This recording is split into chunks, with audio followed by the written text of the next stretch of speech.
Halo rekan trader, jumpa lagi dengan saya Rob Chameleon Trader. Terima kasih Anda sudah berkunjung, dan bila Anda belum subscribe channel ini, silakan pencet tombol subscribe dan aktifkan loncengnya. Dukung channel ini agar bisa berkembang untuk bisa terus memberikan informasi seputar dunia pasar modal Indonesia.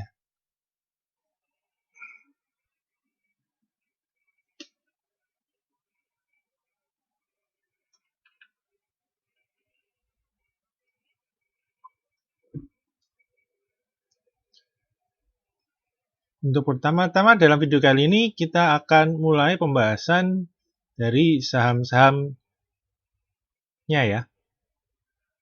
Untuk yang pertama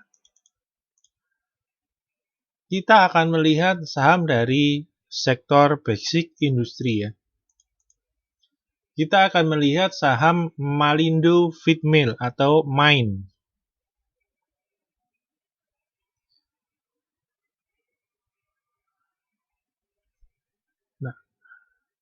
Nah, bila kita melihat saham MIND ini, dapat kita lihat pergerakan dari saham MIND dalam jangka menengah ya, membentuk suatu pola konsolidasi, yaitu konsolidasi membentuk pola ascending triangle besar ya, dengan resisten yang ada di kisaran 650, dan ini adalah tarikan garis uptrendnya. Nah, dapat kita lihat juga dalam 2 minggu terakhir saham MIND lebih banyak bergerak sideways dalam range sempit ya, di area resistennya yaitu 605 sampai dengan 650, dan juga terlihat di dalam fase konsolidasinya ini terlihat volume dari MIND terlihat cenderung menurun, di mana ini cukup wajar terjadi ya. Dan dapat kita perhatikan dari indikator MACD-nya, walaupun saham MIND ini belum bergerak naik, namun masih bergerak naik turun dalam range sideways, namun dapat kita lihat tidak terlihat adanya distribusi jual yang cukup kuat sehingga merubah arah tren yang terjadi di saham MIND ini ya. Jadi untuk ke depan kita akan, bila rekan-rekan sudah memiliki saham MIND, terutama yang sudah memiliki saham MIND di bawah 600 ya, kita akan menunggu yaitu akhir dari konsolidasi dari saham MIND.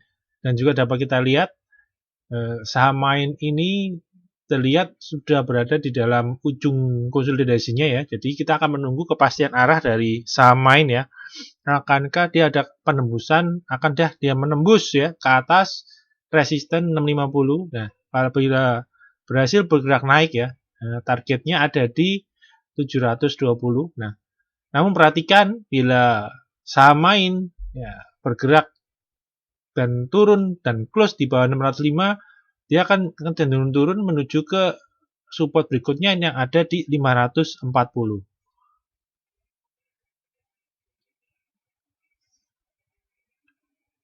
Nah, saham berikutnya yang akan kita coba bahas ya pada video kali ini masih sama di sektor basic ini, yaitu kita akan melihat Semen Indonesia atau SMKR ya.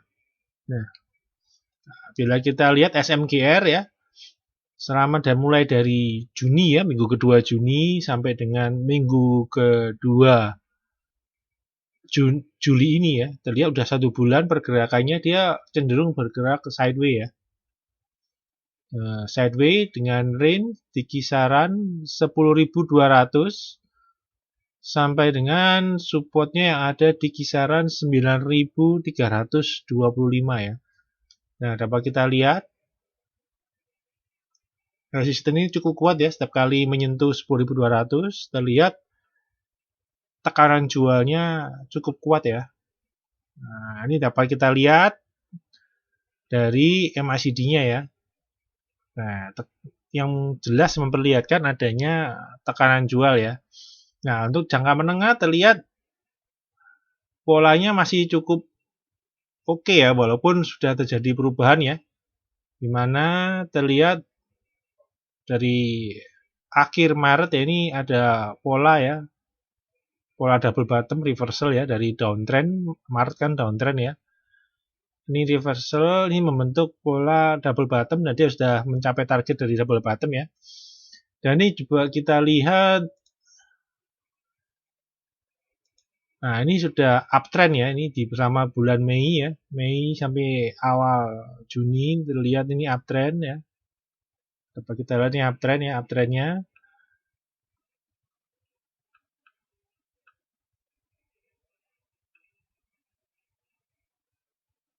Ya ini uptrend.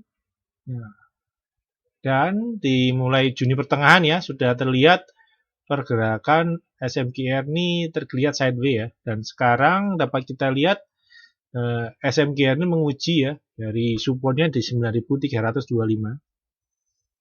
Kita akan menunggu sekaligus menanti kepastian dari IHSG sendiri yang juga masih bergeraknya sideways juga ya, dan cenderung tertekan ya. Nah, sama seperti SMGR ini, dia juga cenderung tertekan menuju ke supportnya yang ada di 935. Nah, apabila berhasil rebound ya, dia akan menguji lagi resistance 10.200 ya.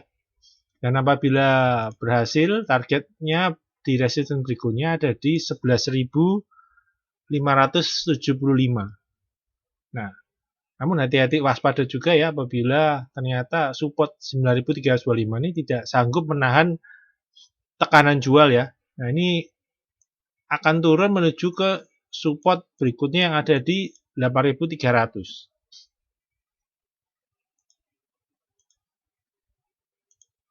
Nah, saham berikutnya akan kita bahas masih di sektor basic ini ya.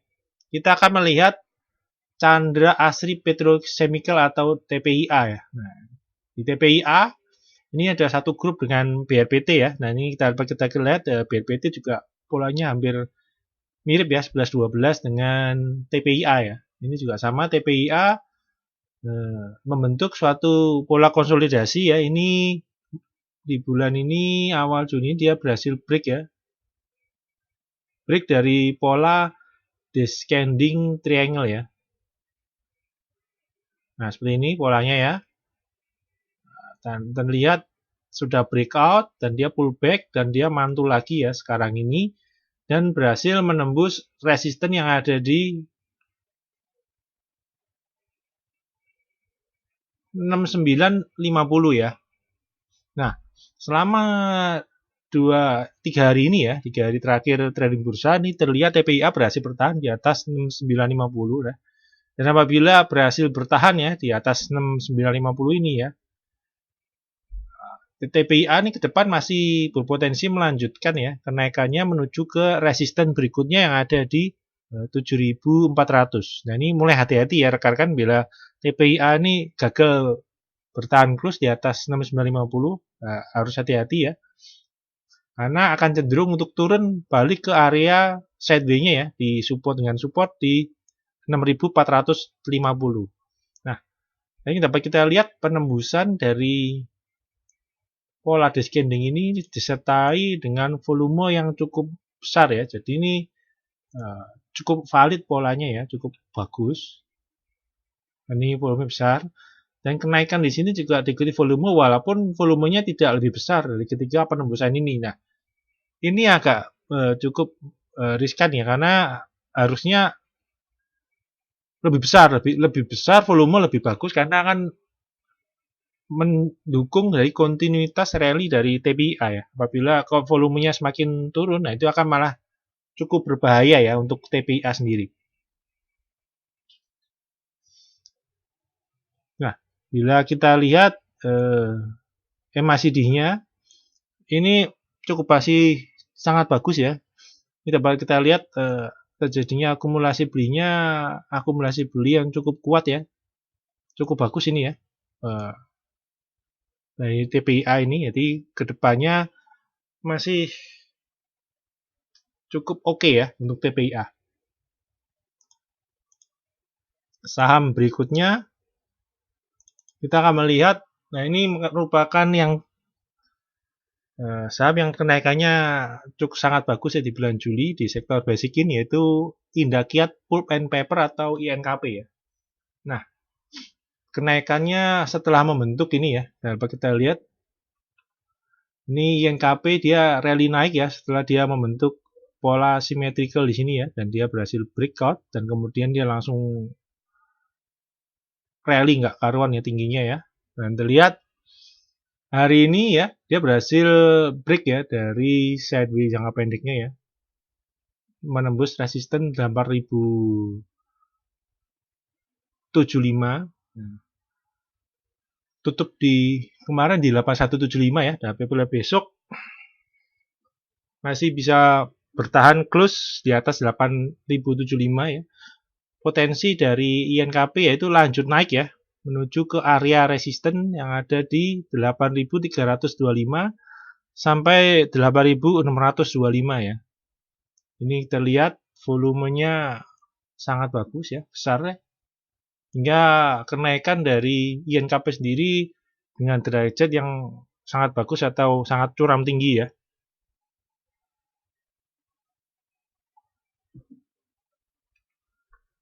Dan apabila kita lihat dari MACD-nya sendiri, coba kita lihat kekuatan akumulasi beli yang terjadi adalah sangat kuat ya. Nah, kita akan tunggu ya, apakah kenaikan yang kali ini ya didukung dengan akumulasi yang bagus ya. Nah, apabila kenaikannya ternyata lebih rendah dari yang kekuatan naik sebelumnya ya, kekuatan naik sebelumnya yang di sini, ini adalah yang pertama. Yang kedua lebih tinggi ya, kekuatan akumulasi belinya dapat kita lihat ya, yang kedua di sini namanya lebih tinggi. Nah, ini adalah percobaan kenaikan yang ketiga ya. Nah, apabila berhasil naik ya, namun terlihat kekuatan naiknya ini tidak lebih tinggi ya dari yang kenaikan sebelumnya, adalah cukup riskan ya, karena itu rawan terjadi tekanan jual atau koreksi ya. Oke, sebelum kita melangkah ke pembahasan saham berikutnya, di mana saya akan coba menawarkan pada rekan-rekan suatu program membership dari Rob Chameleon Trader ya, di mana salah satunya rekan-rekan apabila tergabung ya akan masuk ke dalam satu grup dan channel Telegram, di mana salah satunya akan mendapatkan suatu rekomendasi saham ya. Nah, seperti ini dia akan mendapatkan rekomendasi saham di pagi hari ya. Dan juga rekan-rekan juga dapat merequest ya, nah, suatu chart analisa teknikal saham selain saham yang kita rekomendasikan ya. Nah, dan juga rekan-rekan juga akan menerima update ya dari pergerakan saham yang ditanyakan tadi ya, atau yang di request tadi. Nah, juga bisa bertanya, berkonsultasi, dan berdiskusi apapun ya tentang apapun yang berkaitan dengan saham ya. Nah, ini seperti ini contohnya ya. Nah, bila rekan-rekan tertarik ya dengan layanan di atas, bisa telepon atau WhatsApp ke 0838 960 21213. Oke, kita akan coba lanjut ya ke pembahasan saham berikutnya lagi ya.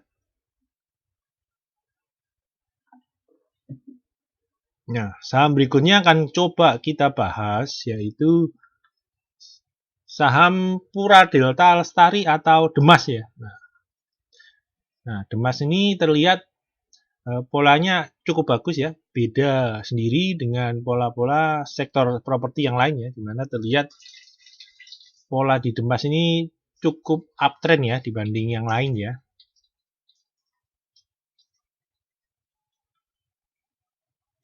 Nah, untuk Demas sendiri ya, ini sebelum kenaikan yang seminggu terakhir ini, dapat kita lihat Demas membentuk suatu pola konsolidasi ya. Ini pola konsolidasinya membentuk descending triangle ya. Nah, di sini dilihat Kita lihat di pembentukan descending triangle-nya. Dan ini sudah break ya. Kita lihat break-nya dengan volume. Biasanya kalau dengan volume, biasanya ditambah ada akumulasi beli yang cukup kuat seperti ini, biasanya ada lanjutannya ya, walaupun ini terjadi konsolidasi sebentar. Ya, nah ini konsolidasi sebentar di sini, volume turun, dan kemudian berlanjut ya. Nah, break resisten ya, break resisten jangka pendek di 184, dan langsung 3 hari terakhir dia rally ya, menuju ke resisten kuatnya yang ada di area 194 sampai 197. Dan pada kemarin ya, tadi Jumat kemarin ya, ini Demas lanjut naik mencoba tembus ya di atas 200 ya, ganti angka psikologis ya. Ini close di 200 ya. Potensi berikutnya apabila bisa stay close di atas area resisten di 194 sampai 197 ini, potensi Demas yaitu untuk lanjut naik ya menuju ke resisten berikutnya yang ada di 212 ya. Dan ini untuk rekan-rekan yang sudah memiliki masih bisa lakukan hold ya, terutama yang memiliki Demas di bawah 184. Ini masih bisa terus hold ya. Apalagi kita lihat volumenya sangat bagus ya, dan juga akumulasi belinya juga cukup oke ya. Nah, bila rekan-rekan ini tergabung di dalam grup membership kita ya, ini akan mendapatkan alert pembelian ya di harga 184 ya. Di 184, dan hari ini per hari trading terakhir kemarin, nah sudah mencapai close di 200 ya. Jadi sudah mendekati 10% ya, 800 sampai 10% ya. Nah, cukup bagus ya. Nah, oke, saham berikutnya yang akan coba kita bahas yaitu saham Elsa ya. Oke. Nah, saham Elsa ini terlihat menguji dari uptrend channel bagian bawahnya ya. Nah, ini kemarin turun dalam karena ada ex dividend ya sebesar Rp12 ya. Walaupun drop akibat dividen terlihat masih terjaga di dalam uptrend channelnya ya. Oke, untuk Elsa sendiri ya, ini untuk jangka menengah terlihat polanya sama ya dengan indeks IHSG, yaitu polanya rising wedge ya. Nah, ini rising wedge-nya. Nah, ini akan sangat berbahaya untuk Elsa apabila close-nya ini ya.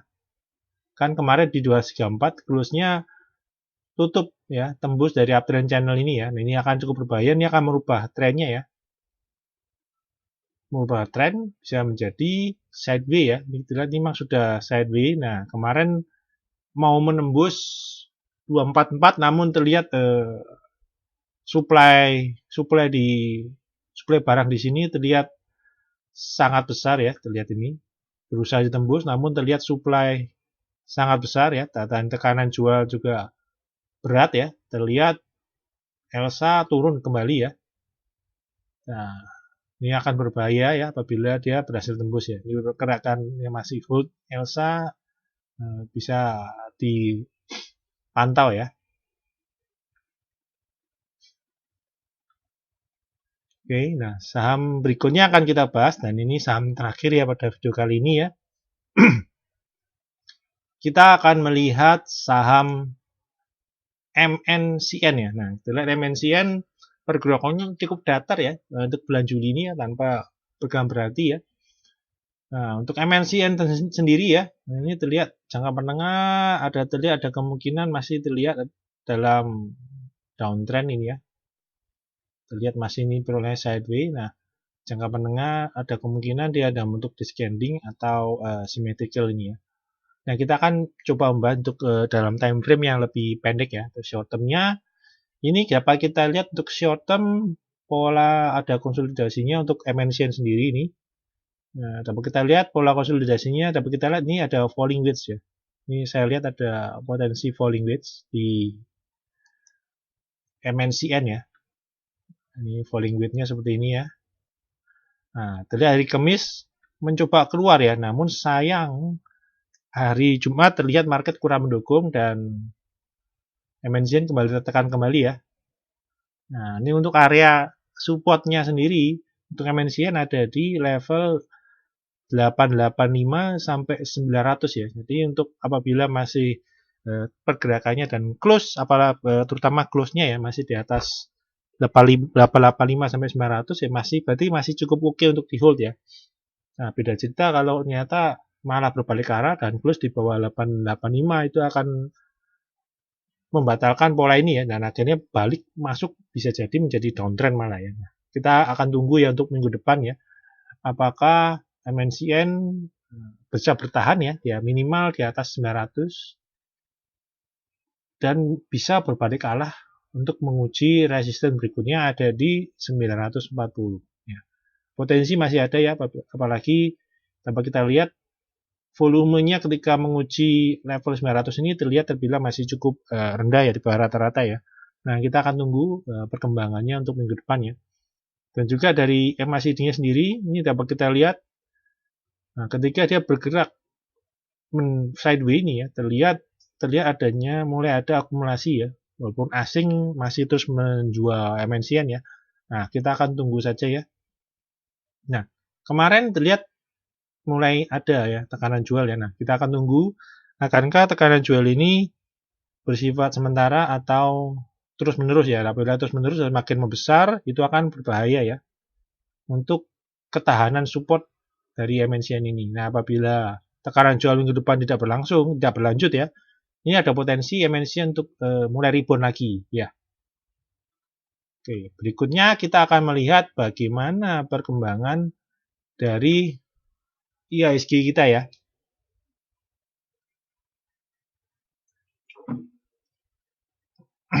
Nah, untuk IHSG sendiri ya, terlihat kurang bagus ya, terutama hari Jumat kemarin pergerakannya ya. Terlihat 7 hari ya, ini kita hitung ya, di periode ini. Untuk IHSG sendiri ya, nah di periode ini IHSG sendiri memang berada dalam suatu titik yang kritis ya, karena memang dia ada di perbatasan dari uptrend sendiri ya. Terlihat kurang tenaga ya, harusnya untuk pembentukan wave yang bagus dia harusnya langsung IHSG bisa langsung menuju ke atas ini ya. Untuk pembentukannya harusnya seperti itu ya, namun terlihat kurang tenaga ya, dan malah bergerak mendatar. Nah, ini yang perlu diwaspadai, pergerakan mendatarnya dengan kenaikan dengan derajat yang cukup landai ini ya. Ini cukup sebenarnya kurang ideal ya, karena apalagi ditambah hari Jumat kemarin malah tertekan ya jual ya.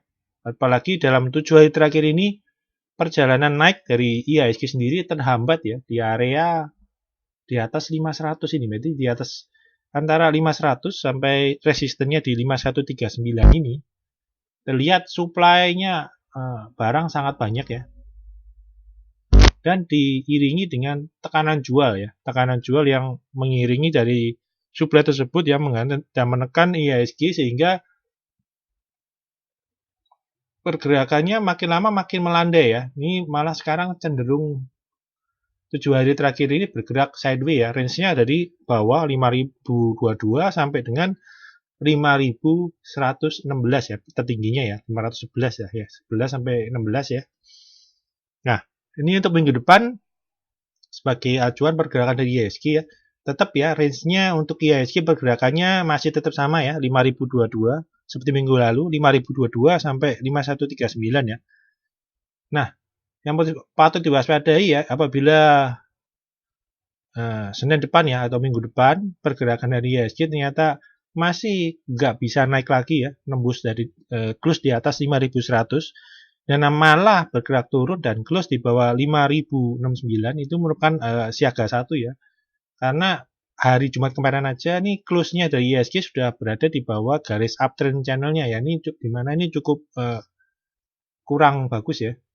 Nah, kita akan tunggu. Nah, apabila besok Senin ini close-nya di bawah 5069 itu cukup berbahaya ya.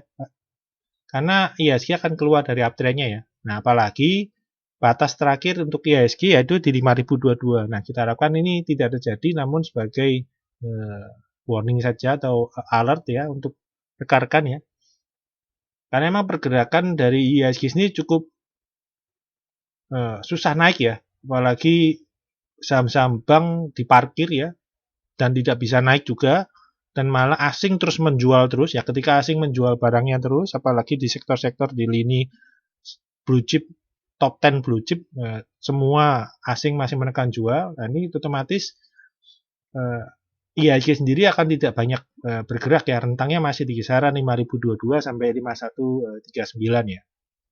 Nah, ini untuk minggu depan waspada saja ya, untuk diwaspadai ya untuk pergerakan IHSG ini. Nah, untuk volume sendiri masih normal ya. Nah, untuk dari MACD-nya emang masih ini nggak jelas ya antara akumulasi beli atau distribusi, ini saling selang-seling bergantian ya. Nah, ini menandakan ya banyak yang big money atau big money-nya sedang keluar ya. Jadi prosesnya itu naikin dikit keluar lagi, naikin dikit keluar, akibatnya IHSG kenaikannya terganjal ya. Nah, 7 hari terakhir terganjal di 5100. Nah, ini bahaya ya. Apalagi kalau turun dan membentuk lower high. Nah, itu cukup nggak banget ya untuk pergerakan ke depan dari IHSG ya. Apalagi kita akan mendekati akhir dari Juli, nah ada kemungkinan juga akan keluar dari laporan keuangan kuartal 2 dari perusahaan-perusahaan ini. Oke, untuk video kali ini cukup sekian ya. Semoga bermanfaat buat rekan-rekan dalam mengambil keputusan beli atau jual. Terima kasih.